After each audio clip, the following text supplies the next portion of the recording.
Hello and welcome to Stone Valley. Today is harvest day. We're up nice and early at the crack of dawn to get everything ready to go out into field 20 and get harvesting.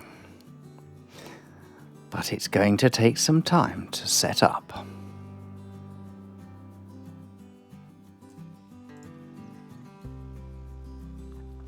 Hello and welcome back to Stone Valley, the original map, with me, Miss Box.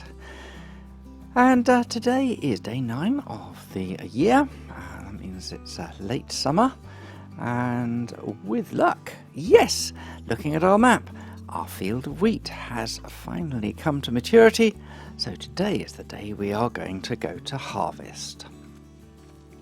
And I know I said earlier episode I was going to hire machinery. I succumbed, and we now have a pair of Case 9240 combines here on the farm.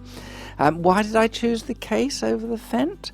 Good question. But really the choice was the header. Firstly, it's a 13.7 meter header, which is the biggest you can get in the game. And the other thing is that the headers have their own built-in trailer, so that means I don't need to carry around a header trailer, which is excellent indeed. The tank on here is 14,400 litres, which is reasonable by any stretch of the imagination. Yes, the Fendt, the ideal Fendt has 17,000, but 14,000 litres is more than enough. We're very quickly going to fill up our 200,000 litre silo here. What we're going to do today, and let's just check the prices. The prices are $545 for wheat at the moment. And yes, we want to be selling our, if we're looking at the forecasted prices, here we are here, 545. Maybe it's a little bit on the low side, but it's not bad. But they're going to climb towards the middle of winter when we're going to get our best price. So that we will need to store a lot of grain. Now, in order to do that, we've got an Acron bagger. Let's put the light on so we can see in here and have a little look inside. So I bought an Acron bagger. Now, this is basically a silo on the ground in a plastic bag. We can put 220,000 litres in each bag, which is pretty good.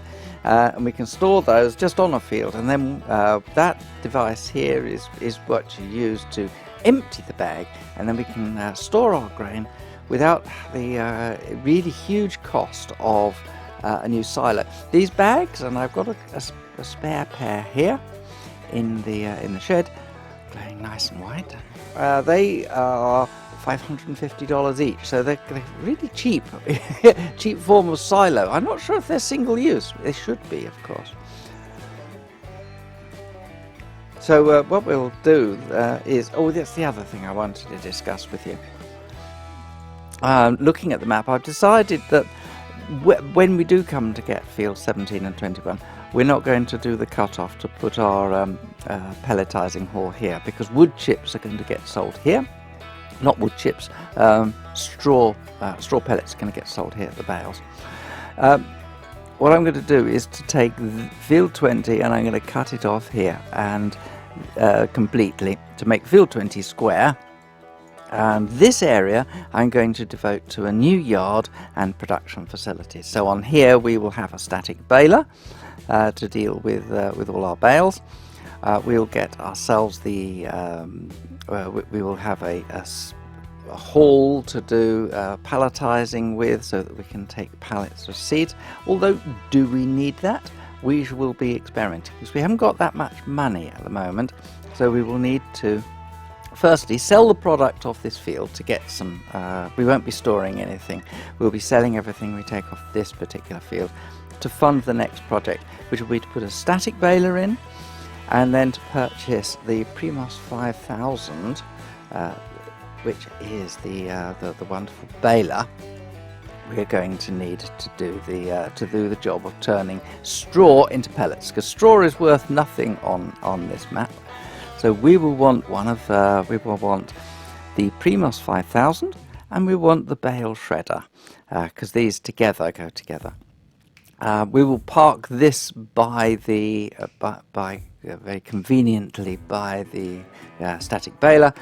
We will need some way of loading the bales onto the Primos, and very simply, that's another reason why I've got the JCB, is we will convert the JCB, put the front loader attachment on it, get a front loader and a bale fork to deal with bales. So that's the plan going ahead.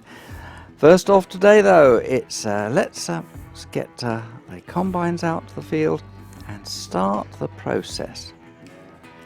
We will be using today, but coarse play will be used to drive the combines in the field. We will use coarse play to drive the auger wagon to go round and collect grain, and we will use auto drive for the lorry or the truck to bring the grain back to the silo. And why am I going to use auto drive? Because auto drive, and the version I've got, which is 1105 release candidate 6, this now has reverse driving, and that is very important for the silo on this farm, because the silo is you have to reverse to it. You can't drive through it. It's not a drive-through silo. So without further ado, let's get this yard cleared and some vehicles out to position and start the process.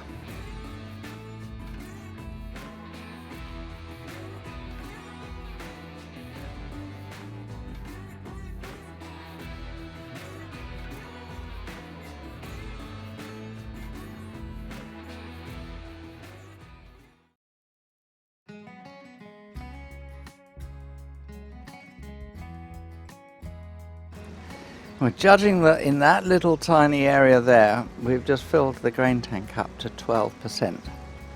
It looks like we're going to have a very good yield off this field indeed.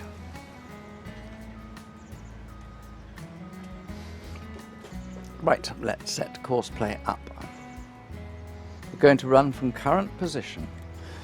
So we're doing field work, course generation.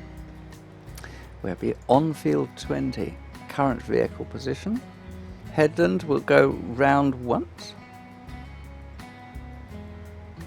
We're not going to worry about an overlap. We're going to be using the turn principle in corners to get to each corner. The working width is 13.7 meters, so we need to change that. And everything else being equal. Now we could, let's zoom in on the field here while we do our. That we'll be working on the headland passes first, obviously, because we don't want to tread on the crop. So that is the recommended route. These long passes up here will result in difficulty for loading and unloading the combine. It will be much better for us to go up and down. So we will set the starting, believe me, it's experimentation is a wonderful thing. So if we look at the course like that, now we can see our various courses. And we'll end up over there, which is lovely. I don't mind that. That's a nice little short drive home. We've got good access to the track here and good access to the track here. We will want to set up our pickup to take back to the silo roughly halfway down the field, and roughly halfway down the field is where this little clump of trees and the dead tractor is, so we'll want to set up our truck trailer unit to collect and deliver to the farm silo there, and then there's pretty reasonable distance for the auger wagon to whiz about on the field. Let us, so we can do that. Now there is another mode, you know, we've not actually touched the field centre experimental mode so far, because generally everything just goes up and down. But for harvesting, there's a very interesting mode called lands. And what lands does is it sends the combine through the crop, through the middle, and then it kind of works in a clockwise way out from that center strip, and it will do 6 lanes, and then it will go and do another one. You can change this to however many lands you'd like. So if we said 10 lands, you can see where the center strip is going to be, but you can also see where the problems are, because as it works its way out from the central point, it comes up and it crosses over and goes down the corresponding. We're going to cut across the farm itself, so we can't really use that mode on this field. When it comes to these two, we will be able to use that mode. So because we've got the farm projecting through here, course play will get into all sorts of difficulties, so we're not going to use the lands mode. We're just going to stay with good old up down and suffer the consequences. And now another thing with combining, when you're running the combines, it is better not to use symmetric lane change. Course generation, that seems not to click the right button. Seems not to be multiple tools. We didn't do that, did we? Right, so there's our course round with multiple tools. We're going to end up even closer to the farm, which is lovely. With multiple tools, we've got the first one out. It's going to have to run left, and even though, looking at here, if the left combine would interfere. So what we do here now is, on combining mode, is we run with the symmetric lane change deactivated. So that means that the left one will always be on the left of its line in the direction it's going. So some points it turns round on itself, other times it skips quite a distance. And that I have found seems to work nicest.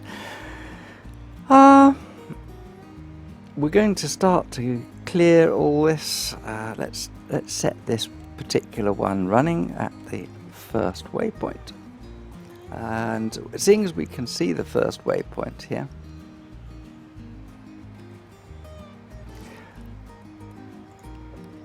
I think we want to just clear a little bit more of that field. So that's what we'll do, just to get everything ready to make life nice and easy for our other combine to come and join us and do the route.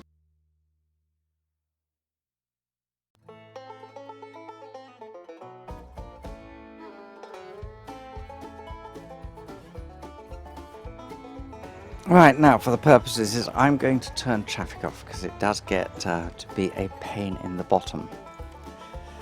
So, traffic off. We won't have any traffic.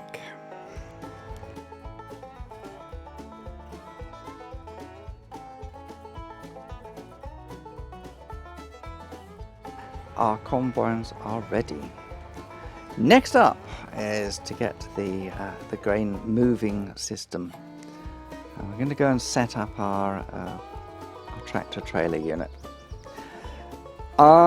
Experimentation here has found that whilst, yes, you can do this with the trailer on board, we will do this without the trailer attached.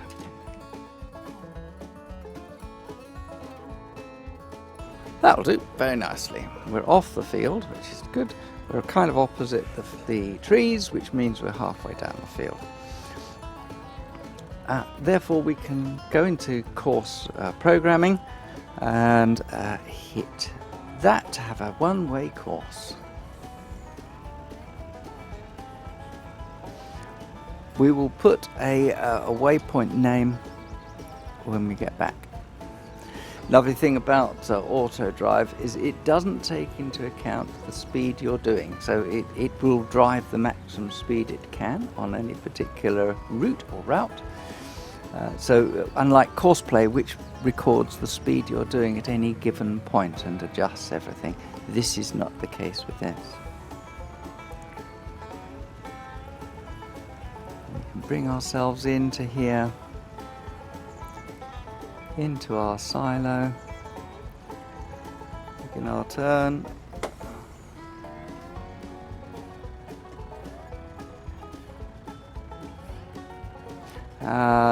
Give ourselves a little bit of space like that, and then we can reverse back. Now you'll see the line coming out, and if we just make a nice curve, you can see that line's blue. That tells auto drive that this is a reversing route. We can come to this point, which is the end. We then have to tell it where silo is, and this is one of the things that is that when you're reversing, the reversing line is used by the back of the trailer to give it its point, but the waypoint is set where the tractor unit is. So we will need to set a waypoint forward here a bit. Here. We'll call this waypoint, which is the current one, we'll call it silo drop. Silo drop. Create. Okay, so that's where the product goes. We will then complete the route. We'll go round the route here.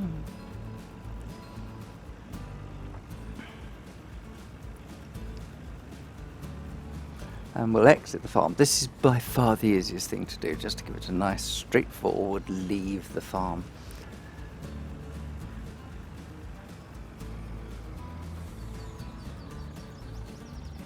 And when you're setting up auto drive stuff, I have found it so much easier to do it in a single vehicle, or certainly one that's quite manoeuvrable or smaller. This is quite big to be doing it in, actually. The pickup truck is ideal. The JCB tractor on its own is also ideal. We are coming into our collection point, and we can do that. Right, so it's leaving quite a gap there, which we can just close with an extra thing. We mustn't go backwards. It's very important. We must not go backwards, otherwise we'll create a little tiny bit of go backwards.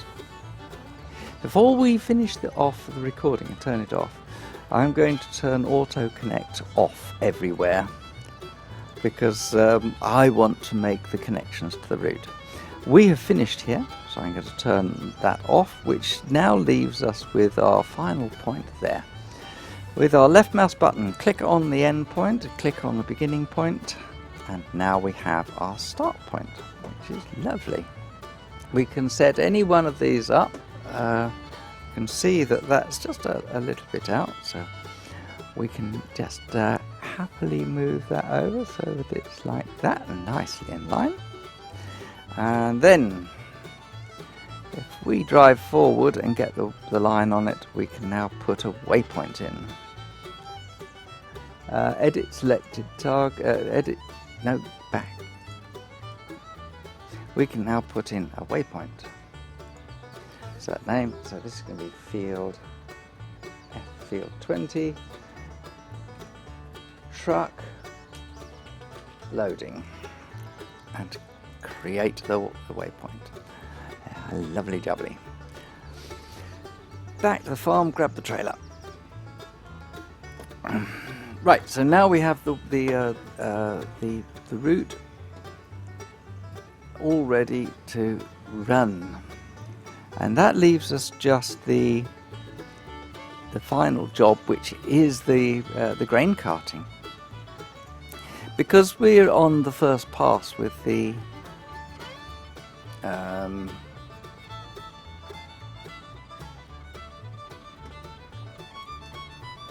with combines. Sorry. Yep, because we're on the first pass with the combines, that we are going to cart the grain from the combines to the truck manually. It's a lot simpler to do. Why are you just not coming out of there? Now, on the truck, we can tell it to go to First of all, we'll just get it to drive to its truck loading. And it'll know what to do with that one. And now we'll move, that's the tipping from truck loading to silo drop. Silo drop drive. Let's prime it. It will now go around the route. We need to check the route and make sure that it reverses and does everything before we go. There's a lot of preparation work to do all this, but once you've got it done, this route can be saved.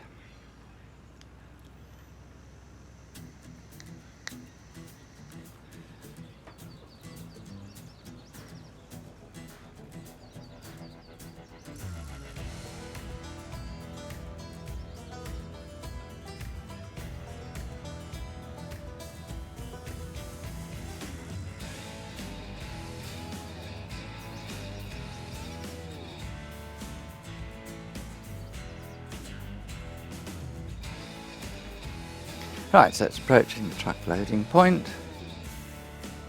Get itself nicely lined up. And the cover will come off the trailer, indicating it's now ready to accept a load. Right, let's send it round to silo drop and make sure it can do that.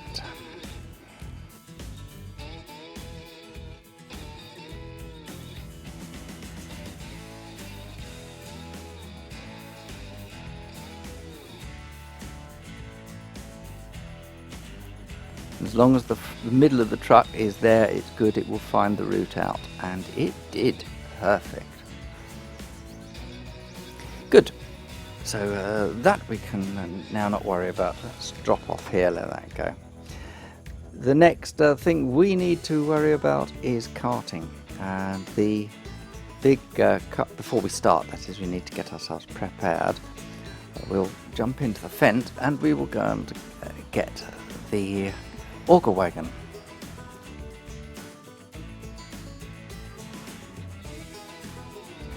And so we are now ready. We've got our ability to unload our combines. We've got our combines all programmed up. Without further ado, let's get this process underway and we will see just how long this is going to take. We're at the first waypoint and we can see it's going to take 1 hour and 24 minutes for both combines to complete, and that's assuming they don't stop, which they will be stopping. Start the engine, we drive the course at the first waypoint.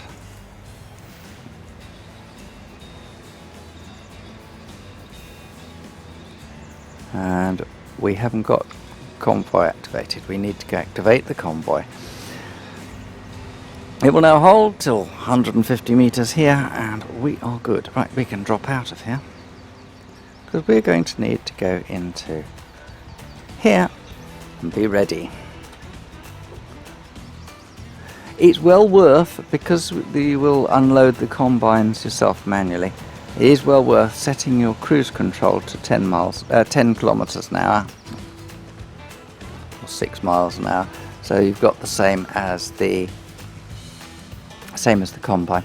We'll go round the field once chasing these combines, just because I want to make sure that the headland is clear, so that I can set up the courseplay route for the auger wagon.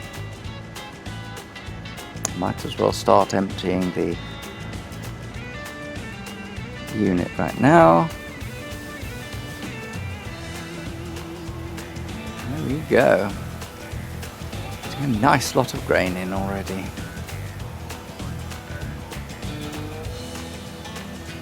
So we'll leave it there and come back next time to see how the harvesters get on Stone Valley, the original map.